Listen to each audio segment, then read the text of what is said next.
ناظرین السلام علیکم۔ صفا آن لائن کے خاص پروگرام تفہیم شریعت میں آپ کا استقبال ہے۔ میں ہوں آپ کا میزبان منور سلطان۔ اسلامی تاریخ میں بہت سے دن ایسے ہیں جس کی بڑی خاص اہمیت ہے یا اس کو ایک تاریخی حیثیت سے بھی جانا جاتا ہے۔ آپ صلی اللہ علیہ وسلم کی پیدائش کا دن، جب آپ کو نبوت ملی وہ دن، آپ صلی اللہ علیہ وسلم مدینہ تشریف لے گئے وہ دن، آپ صلی اللہ علیہ وسلم کی وفات جس دن ہوئی، اس طرح کے وہ تمام دن ہیں کہ تاریخی اعتبار سے اس کی بڑی اہمیت حاصل ہے۔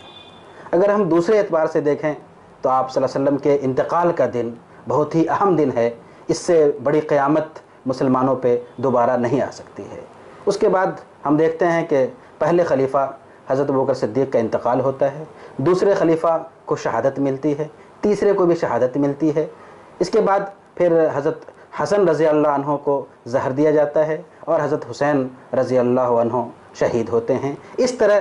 اگر بعد کی تاریخ میں بھی دیکھیں تو بڑے جلیل القدر تابعین، تبع تابعین، ائمہ، ان سب کے ساتھ اس طرح کے حوادث پیش آتے رہے ہیں۔ تو پوری اسلامی تاریخ اس طرح کے خاص دنوں سے بھری پڑی ہے۔ اس حوالے سے یہ بات بہت اہم ہے کہ عام طور پہ 10 محرم الحرام کو ایک خاص حیثیت دی جاتی ہے۔ تو یہاں یہ سمجھنا ضروری ہے کہ اس تاریخ کو کی کوئی خاص اہمیت ہے یا نہیں ہے۔ آج ہم اسی موضوع پہ بات کریں گے۔ ہمارے ساتھ گفتگو کے لیے اس وقت موجود ہیں مولانا جہانگیر عالم قاسمی صاحب، مشہور عالم دین اور بلند پایہ خطیب، صدر انجمن فلاح دارین لکھنؤ۔ ہم سمجھیں گے کہ اس دن کی اہمیت کیا ہے، اس کو اہمیت دینا کیا ہے اور اس حوالے سے ہمارا رویہ کیا ہونا چاہیے۔ مولانا آپ کا خیر مقدم ہے ہمارے پروگرام میں۔ سب سے پہلے یہ جاننا چاہیں گے کہ محرم میں 10 محرم کی بڑی اہمیت ہے، خاص طور پہ عملی طور پہ ہمارے درمیان۔ تو اگر ہم تاریخی اعتبار سے بات کریں اور جو اہم ایام ہیں اس لحاظ سے بھی اور جو غم کے لحاظ سے اہم ایام ہیں، ان دونوں کو اگر سامنے رکھیں تو اس تناظر میں اس دن کی کیا خاص اہمیت ہے؟ نحمدہ و نصلی علی رسولہ الکریم، اما بعد، اعوذ باللہ من الشیطان الرجیم، بسم اللہ الرحمن الرحیم۔ ان عدۃ الشہور عند اللہ 12 شہرا فی کتاب اللہ یوم خلق السماوات والارض منها 4 حرم ذالک الدین القیم، صدق اللہ رب العالمین۔ ناظرین محترم، السلام علیکم ورحمۃ اللہ وبرکاتہ۔ ابھی ہمارے مولانا نے جو سوال پیش کیا ہے وہ بڑا حسین سوال ہے اور وقت سے مطابقت رکھتا ہے۔ عموماً محرم الحرام کا مہینہ آتا ہے تو لوگوں میں بے چینی بڑھ جاتی ہے اور لوگ اس مہینے کو غم کا مہینہ شمار کرتے ہیں۔ مگر ناظرین، میں آپ کے علم میں یہ بات لانا چاہتا ہوں کہ محرم کا مہینہ یہ حضرت حسین کی شہادت کی وجہ سے نہیں ہے،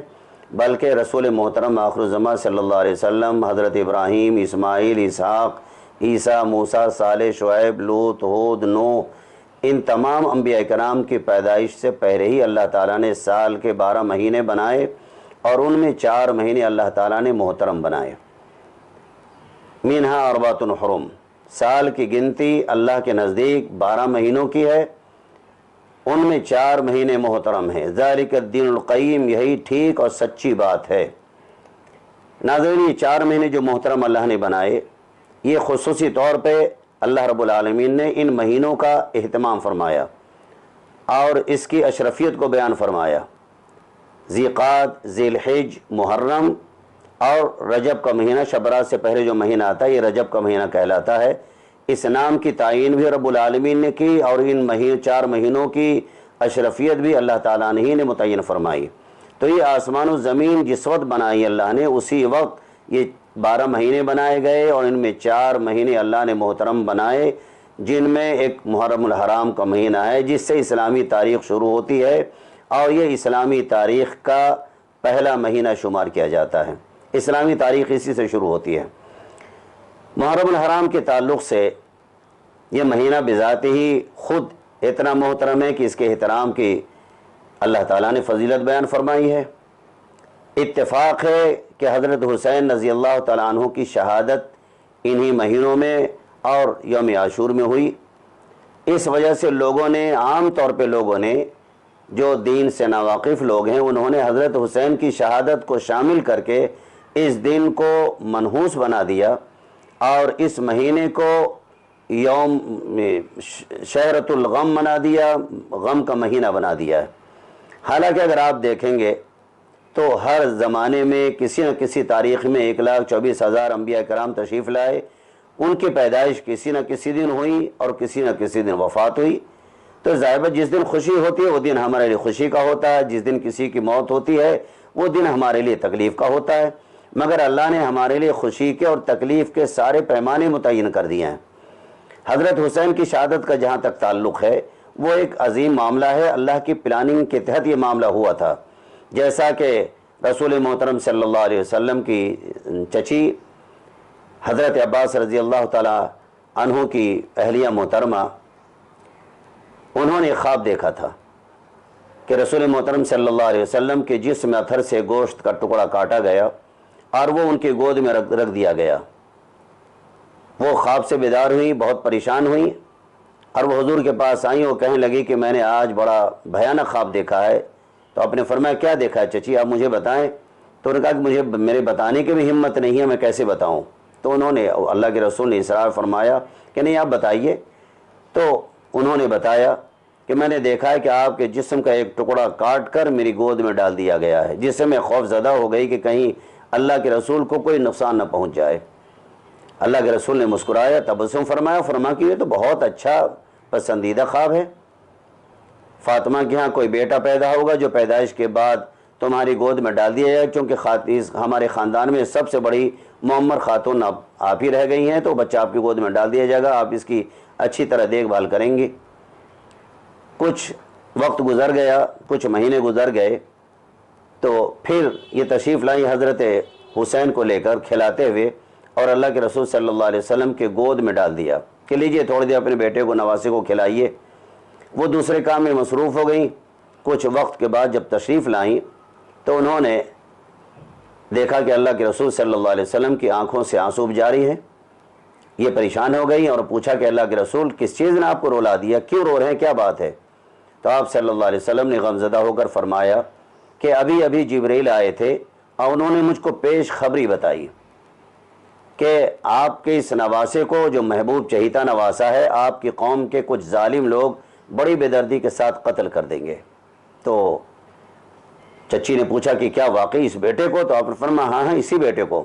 اور اتنا ہی نہیں بلکہ جبریل امین وہاں کی مٹی بھی لے کر کے آئے ہیں کہ جس مٹی کا رنگ سرخ ہے۔ یہ احادیث مبارکہ میں اہل سنت والجماعت کی کتابوں میں یہ باتیں آتی ہیں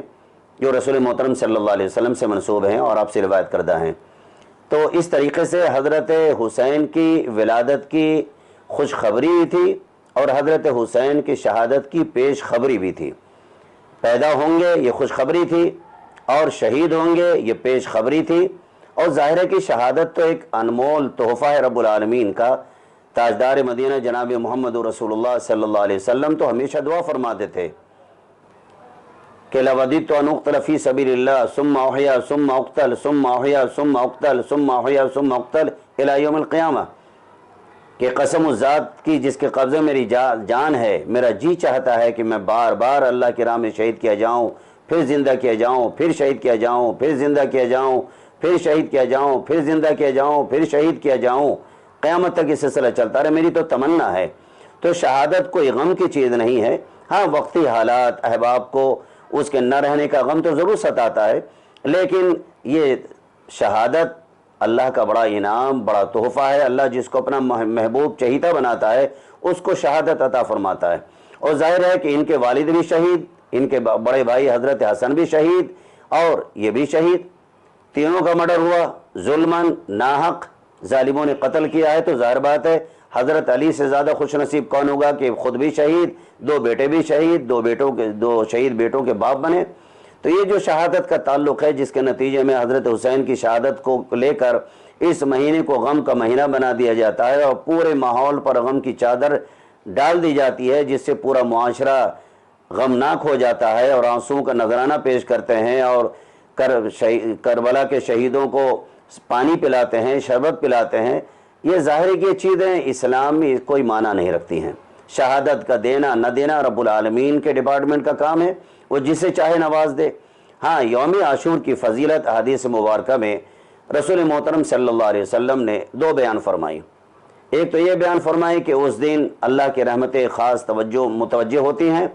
اس دن لوگ روزہ رکھیں اور افطار کریں تو اس میں اپنے اہل و عیال پر، حضور کے الفاظ ہیں من وسع علی عیالہ، جو لوگ اپنے خاندان کے لوگوں پر، اپنے پریوار فیملی کے لوگوں پر کھانے میں وسعت پیدا کر دیں، یعنی کچھ اچھا کھانا بنا لیں، گھر کے لوگ بھی کھائیں اور غربا میں بھی کچھ دے دیا کریں، تو یہ بہت اچھی بات ہے۔ اس کی برکت یہ ہوگی کہ اللہ تعالیٰ سال بھر تک اس کی روزی میں برکت عطا فرمائے گا۔ اور یہ اگر تاریخی حقائق کو دیکھنا چاہیں تو یوم عاشور 10ویں محرم کو یوم عاشور کہتے ہیں۔ یوم عاشور کی بڑی فضیلت ہے، بہت سارے انبیاء کرام کے ساتھ اللہ کی طرف سے حسن سلوک کا برتاؤ کیا گیا۔ حضرت آدم علیہ السلام کی توبہ قبول ہوئی، حضرت نوح علیہ السلام کی کشتی کو نجات ملی انہی تاریخوں میں، حضرت یونس علیہ السلام کو مچھلی کے پیٹ سے انہی تاریخوں میں باہر نکالا گیا۔ تو اس کی ایک اپنی خصوصیات ہے، اور ان یوم عاشور میں کار خیر کرنے سے اللہ تعالیٰ بے پناہ خوش ہوتا ہے، برکتیں نازل ہوتی ہیں۔ ایک بات تو یہ، دوسری بات یہ ہے کہ یوم عاشور کو اگر کوئی عذر شرعی نہیں ہے، کوئی عذر جسمانی نہیں ہے، ٹھیک ٹھاک ہے، تو اس کو روزہ رکھ لینا چاہیے، 9-10 رکھ لے یا 10-11 رکھ لے، یہ زیادہ محبوب پسندیدہ عمل ہے۔ اس کے علاوہ یوم عاشور کے سلسلے میں جو ہمارے معاشرے کے اندر گندگیاں پھیلی ہوئی ہیں، ان گندگیوں کا اسلام سے کوئی تعلق نہیں ہے، لہذا محرم کا مہینہ باعث رحمت ہے۔ اور حضرت حسین کی شہادت ایک وقتی واقعہ ہے کہ اچانک اس مہینے میں یہ واقعہ ہو گیا۔ بے شمار انبیاء کرام ہیں کہ وَيَقْتُلُونَ الْأَنْبِيَاءَ بِغَيْرِ حق، بے شمار انبیاء کرام کو قتل کیا، کسی نہ کسی دن قتل ہوئے، ظاہر بات ہے وہ دن ان کے خاندان کے لیے تکلیف و غم کا دن ہوگا۔ اسی طریقے سے حضرت حسین کی شہادت یوم عاشور کو ہوئی ہے، تو لہذا ان کے پریوار خاندان کے لوگوں کے لیے یہ چیز تکلیف دہ ہے، مگر رب العالمین نے تکلیف کے لیے، غم کے لیے بھی حدیں متعین کر دی ہیں۔ جیسا کہ اللہ کے رسول صلی اللہ علیہ وسلم کی وفات پر اس سے بڑا کرب، اس سے بڑا غمناک مسئلہ کون سا ہوگا؟ قیامت میں اتنا بڑا حادثہ نہیں ہوگا جتنا بڑا حادثہ رسول محترم صلی اللہ علیہ وسلم کی وفات کا ہوا، جس کو حضرت فاطمہ بطول رضی اللہ تعالیٰ عنہ فرماتی ہیں، اشعار ہے عربی کے، میں صرف دو مصرے سناتا ہوں۔ فرماتی ہیں کہ صبت علیہ مصائب لو انہا صبت علی الایام سرن لیالیا، کہ میرے ابو جان کی وفات کے نتیجے میں خاتم الانبیاء صلی اللہ علیہ وسلم کے پردہ فرمانی کی وجہ سے میرے اوپر اتنا بڑا غم کا پہاڑ ٹوٹ پڑا ہے کہ اگر اس غم کو پہاڑ پر ڈال دیا جائے تو پہاڑ بھی، اس غم کے پہاڑ کو اگر دن پر ڈال دیا جائے تو روشن دن وہ تاریکیوں میں ڈوب جائے گا، سیاہ ہو جائے گا، اتنا بڑا غم۔ لیکن حضرت فاطمہ رضی اللہ تعالیٰ عنہ نے بھی رسول محترم صلی اللہ علیہ وسلم کی ہدایت پر عمل کرتے ہوئے 3 ہی دن کا غم منایا تھا۔ رسول حضرت عائشہ صدیقہ رضی اللہ تعالیٰ عنہ کی روایت ہے، آپ صلی اللہ علیہ وسلم فرمایا کہ جو لا يحل لامرأۃ تؤمن باللہ والیوم الآخر، اس عورت کے لیے کہ جو اللہ پر اور آخرت پر ایمان رکھتی ہو، اس کے لیے بات حلال ہی نہیں، جائز ہی نہیں ہے کہ وہ 3 دن سے زیادہ کسی مسئلے پر غم کرے الا علی زوج، سوائے شوہر کے۔ خدا نہ کرے اگر کسی خاتون کے شوہر کا انتقال ہو گیا تو 4 مہینے 10 دن تک بغیر روئے پیٹے،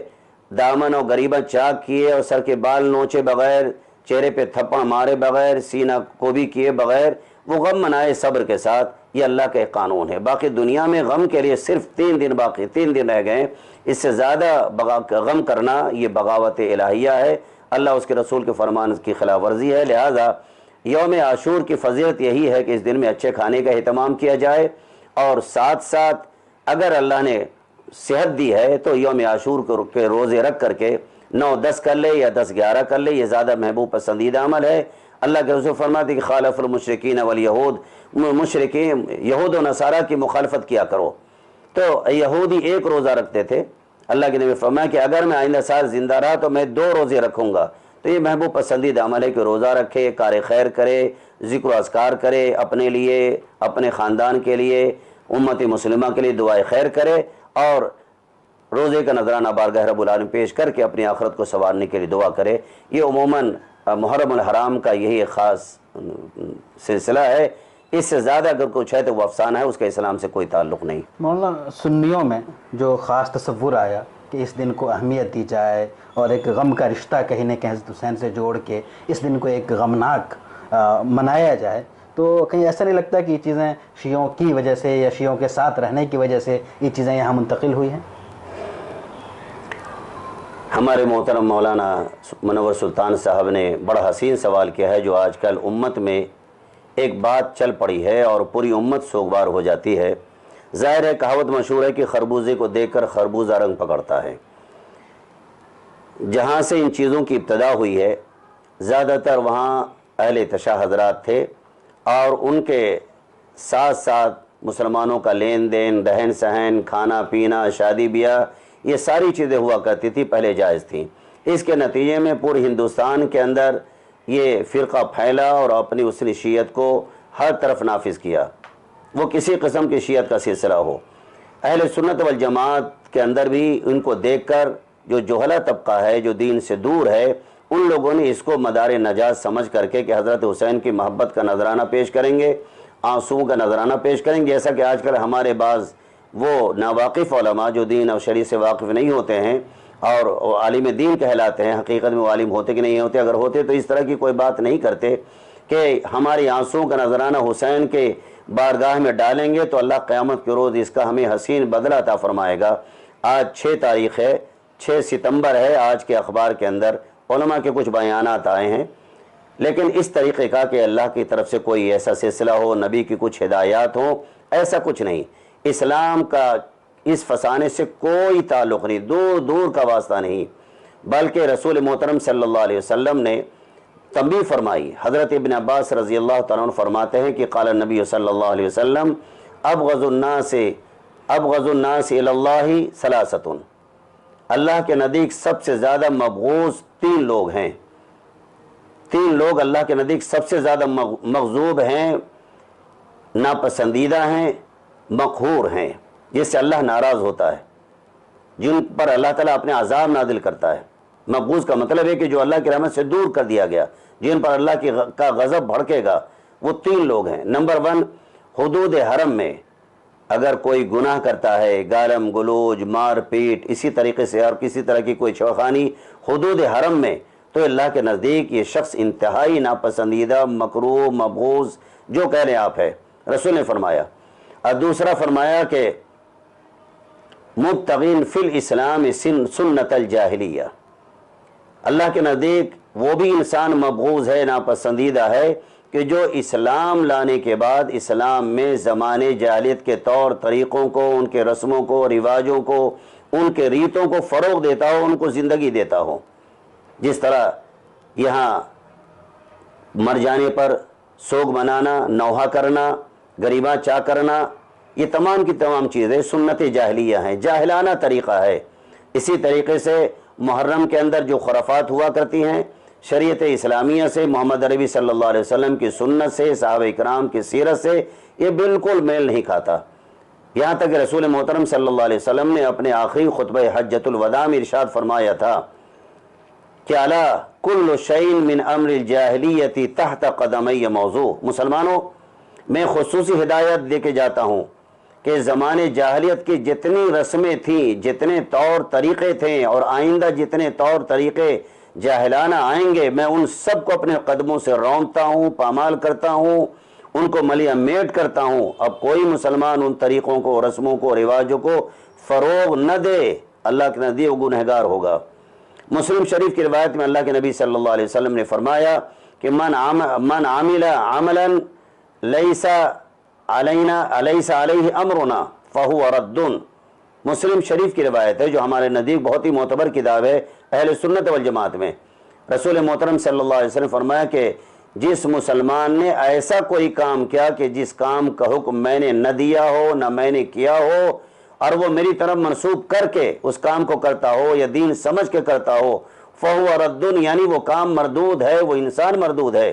کہ رسول صلی اللہ علیہ وسلم کی سنت سے بغاوت کرتا ہے۔ تو ان احادیث مبارکہ کی روشنی میں رسول محترم صلی اللہ علیہ وسلم نے ایک دفعہ تقریر فرمائی، لوگ رونے لگے، آنکھیں برس پڑی صحابہ کرام کی اور دل کانپ اٹھے۔ صحابہ نے کہا، ایک شخص نے کہا صحابہ میں سے، اللہ کے رسول یہ تو رخصت ہونے والے کا پیغام لگ رہا ہے، کیا ایسا کوئی اندیہ اللہ کی طرف سے مل گیا ہے، مجھے ہم نصیحت فرما دیجیے۔ تو آپ نے فرمایا کہ اوصیکم بتقوی اللہ والسمع والطاعہ وان کان عبدا حبشیا، کہ دیکھو میں تمہیں وصیت تقوی کی وصیت کرتا ہوں کہ تم تقوی اختیار کرنا اور اپنے امیر کی ہر حال میں اطاعت کرنا، ان کا کہنا ماننا، ان سے بغاوت مت کرنا، اگرچہ وہ حبشی غلام ہی تمہارا کیوں نہ امیر بنا دیا جائے۔ اور دیکھو میرے بعد تمہارے سامنے بہت سارے فتنے آئیں گے، طرح طرح کے منصوبے ہوں گے، طرح طرح کے افسانے آئیں گے دین کے نام پر، مگر اس وقت تمہاری زندگی، تمہارا دین اس وقت محفوظ رہے گا۔ علیکم بسنتی و سنتی الخلفاء الراشدین المہدیین تمسکوا بہا وعضوا علیہا بالنواجذ، کہ تم پر اس وقت جب نئے افسانے گھڑے جائیں گے دین کے بارے میں، اس وقت تم رسول کی سنت کو اپنانا، صحابہ کرام کے اسوے کو، ان کے طریقے کو، ان کے چال چلن کو اپنانا، تمہارا دین سیف اور محفوظ رہے گا۔ اور صحابہ کے اور نبی کے طریقے کو تم مضبوطی سے تھام لینا، جس طرح جانور چرانے والا اپنے جانور کے گلے میں پڑی ہوئی ڈور کو اپنے دانتوں سے مضبوطی سے دبا لیتا ہے، اسی انداز میں تم بھرپور مضبوطی کے ساتھ، یقین محکم کے ساتھ رسول کی سنت اور صحابہ کے طریقے پر عمل کرتے رہو گے تو گمراہ نہیں ہوگے۔ اور ساتھ ساتھ فرما کہ دیکھو ہر وہ چیز کہ جو دین کے مزاج سے میل نہیں کھاتی، شریعت سے میل نہیں کھاتی، ان بدعات کے کرنے سے بچو۔ ایاکم ومحدثات الامور، دیکھو نئی نئی چیزیں جو دین سے میل نہیں کھاتی، دین کے مزاج سے، شریعت کے مزاج سے، سنت رسول کے مزاج سے، صحابہ کرام کے طریقوں سے جو چیز میل نہیں کھاتی، ان چیزوں کو لانے، لاگو کرنے اور بنانے میں دور رہنا، ان سے بچے رہنا، کیونکہ ہر بدعت گمراہی ہے، ہر گمراہی کا انجام جہنم ہے۔ لہذا رمضان اس محرم الحرام کے زمانے میں جو تعزیہ داری اور دلدل اور اس جتنی خرافات ہیں، جو راتوں کے وقت لوگ ڈھول باجے چلاتے ہیں، تاڑی پیتے ہیں، شراب پیتے ہیں، لاٹھیاں چلاتے ہیں، ڈھول بجاتے ہیں، امام حسین کے نام پر فقیر بنتے ہیں، کیسی طریقے سے ان کے لیے ننگے پیر دن رات 24 گھنٹے بندر کی طرح اچھلتے کودتے رہتے مورچل لیے ہوئے، یا امام حسین کے نام کا تعزیہ بنتا ہے، اس تعزیے کے سامنے آ کر سر جھکاتے ہیں، سجدہ کرتے ہیں، عرضیاں لگاتے ہیں، منتیں مانگتے ہیں، مرادیں پوری کرنے کی دعا کرتے ہیں کہ آپ میری مراد پوری کر دیجئے۔ وہ تعزیہ جو بانس کی کھپچی کا ہوتا ہے، بانس کے ڈنڈوں کا ہوتا ہے، جس میں اخباروں میں بیہودہ تصویریں رہتی ہیں، ان کو چسپاں کر کے اس پر رنگین خوبصورت کاغذات چڑھا کر کے انہی کو حضرت حسین کا گھر بنا دیا جاتا ہے۔ اس کی بڑی عظمت، اس کا بڑا تقدس، جس کا اسلام سے پائی کے برابر بھی کوئی ٹچ، کوئی میل نہیں ہے، یہ تمام طور طریقے اختیار کیے جاتے ہیں جس کا اسلام سے کوئی تعلق نہیں ہے۔ مولانا آخری سوال ہمارا یہ ہے اس حوالے سے کہ آپ نے ذکر کیا کہ 10 محرم یوم عاشورہ ہے، اور یوم عاشورہ کی اپنی ایک حیثیت ہے، حدیث میں اس کا ذکر ہے روزہ رکھنے کا، لیکن اس کی یہ حیثیت کہ حضرت حسین کی شہادت ہوئی اور اس لحاظ سے غم منانا درست نہیں ہے۔ تو ہم آخری میں خلاصے کے طور پہ یہ سمجھنا چاہیں گے کہ 10 محرم کو اس حوالے سے خاص اہمیت دینا شرعاً اس کی کیا حیثیت ہوگی؟ بہت اچھا سوال کیا ہے ناظرین۔ مولانا منور سلطان ندوی صاحب نے، اللہ جزائے خیر دے مولانا کو، آپ کی بہت ساری الجھنیں اپنے ان سوالوں کے ذریعے سے دور کر دیتے ہیں۔ 10 محرم کی جو خصوصیات ہیں حضرت حسین کی شہادت کے تعلق سے، یہ تو حکم ربی ہے کہ کسی کی موت کسی وقت آ جائے، کب آ جائے کچھ نہیں کہا جا سکتا۔ ان اللہ عند غلب الساعہ، کون کب مرے گا، قیامت کب آئے گی، کون کہاں پیدا ہوگا، یہ تمام یہ ڈپارٹمنٹ پورا اللہ رب العالمین کا ہے۔ خوش نصیبی ہے کہ بابرکت دین حضرت حسین رضی اللہ تعالیٰ عنہ کی شہادت ہوئی، یہ ہمارے لیے رحمت بھی ہے کہ شہادت کا جذبہ، شہادت کا فلسفہ حضرت حسین رضی اللہ تعالیٰ عنہ کے ذریعے سے امت میں اس کو دہرایا گیا۔ جو لوگ شہادت کے مفہوم سے ناشنا تھے، ان کے سامنے ایک جذبہ پیش کر کے امت کو پیغام دیا ہے کہ ان حالات میں انسان کو اللہ رب العالمین کی دین کی سربلندی کے لیے، دنیا میں حق کو قائم کرنے کے لیے، باطل نظام کے خلاف کوشش کرنے کے لیے آدمی کو جد و جہد کرنی چاہیے۔ ظاہر بات ہے کہ جو کوشش کرتا ہے جس مشن کے لیے، اللہ تعالیٰ اس کو اپنی مرضیات سے نوازتا ہے، اپنا محبوب چہیتا بنا لیتا ہے۔ لہذا حضرت حسین کی شہادت کی وجہ سے اس دن کی صفات پر کوئی فرق نہیں آئے گا۔ یہ دن اللہ کے بنائے ہوئے ہیں، کسی کی موت ہو یا نہ ہو، کوئی شہید ہو یا نہ ہو، نہ اس دن کے حیثیت پر، عرفی پر کوئی فرق آتا ہے، اور نہ اس کے اوپر کوئی غم کی وجہ سے فرق آتا ہے۔ یہ دن تو اپنی جگہ الحالی باقی رہتا ہے۔ ہاں یہ کہ جو لوگ جن کے مفادات وابستہ ہیں، جن کے افراد تھے، رشتہ دار تھے، ان کے لیے غم کی بات ہے، تکلیف ہے کہ ساتھ چھوٹ گیا، جو مراد تھی وہ ختم ہو گئی۔ لیکن حضرت حسین رضی اللہ تعالیٰ عنہ کی شہادت بہرحال ایک تکلیف دہ چیز تھی عام انسانوں کے لیے، لیکن اگر اسلامی نقطہ نظر سے دیکھا جائے تو یوم عاشور حضرت حسین کی شہادت کے لیے گویا اللہ تعالیٰ نے طے کر دیا تھا کہ ان کی موت اسی دن آئے گی، لہذا یہ اس اعتبار سے اپنے آپ کو خوش نصیب ہیں یہ ہمارے نزدیک کہ ایک بابرکت دن میں، جس طرح رمضان کے مہینے میں ہمارے کسی کی موت ہو جاتی ہے اور رمضان بالخصوص جمعے کی شب میں موت ہو جاتی ہے تو آدمی بڑا خوش نصیب کہلایا جاتا ہے اور مغفرت کا یقین ہوتا ہے، اسی طریقے سے یوم عاشور بابرکت دن ہے، اللہ کی رحمتوں کا ظہور ہوتا ہے، نزول ہوتا ہے، رسول محترم صلی اللہ علیہ وسلم نے عبادات کے لیے ہدایات فرمائی ہیں، لہذا یہ دن حضرت حسین رضی اللہ عنہ کی شہادت کے لیے اللہ تعالیٰ کا منتخب کردہ ہے، یہ ان کے لیے باعث خیر باعث رحمت ہے، اس کو غم کا ذریعہ نہ بنایا جائے۔ غم صرف 3 دن ہے، حضرت حسین رضی اللہ تعالیٰ عنہ کی شہادت تقریباً 14 سال کے قریب ہو رہی ہے شہادت کو، اور اب تک غم منایا جائے تو یہ تو اسلام سے سراسر بغاوت، اسلامی نقطہ نظر کے خلاف ہے۔ یہ تو صرف بیوی کے لیے ہے کہ شوہر کا انتقال ہو جائے تو 4 مہینے 10 دن تک سوگ منائے گی، باقی لوگوں کے لیے 3 دن کا سوگ ہے۔ پھر حضرت حسین رضی اللہ تعالیٰ عنہ کے پریوار میں، خاندان میں جو لوگ تھے ان کو حق تھا، بیوی ہیں، بچے ہیں، وہ 3 دن سوگ، بیوی کے لیے الگ قانون ہے 4 مہینے 10 دن کا، بچوں کے لیے 3 دن کا ہے۔ یہ سوگ تو اسلامی اور حقیقی اور انسانی فطری بنیاد پر اللہ تعالیٰ نے دیا ہے۔ ظاہر ہے کسی کی موت ہو جائے گی تو غم کے لوگ، گھر کے لوگ مسکرائیں گے نہیں، خوشیاں نہیں بجائیں گے، تالیاں نہیں بجائیں گے، بلکہ غم کا اظہار ہوگا حادثے کی وجہ سے، ساتھ چھوٹنے کی وجہ سے۔ لیکن حضرت حسین کے لیے دن باعث رحمت، باعث خیر ہے، اور ہم یہ سمجھتے ہیں کہ رب العالمین کا جو چہیتا ہوتا ہے اللہ تعالیٰ ان کو ایسے خاص دن کے اندر یہ نصیب عطا فرماتا ہے، شہادت عطا فرماتا ہے، یہ ان کے لیے بلندی درجات کا ذریعہ ہے۔ بہت شکریہ، جزاک اللہ۔ ناظرین، آپ دیکھ رہے تھے صفا آن لائن کا خاص پروگرام تفہیم شریعت، اور آج ہم نے بات کی 10 محرم الحرام کی شرعی حیثیت کے بارے میں، اور مولانا نے تفصیل سے بتایا کہ اس کی تاریخی حیثیت کیا ہے، مذہبی حیثیت کیا ہے، اور ہمیں کیا کرنا چاہیے اور کیا نہیں کرنا چاہیے۔ بہت بہت شکریہ، جزاک اللہ۔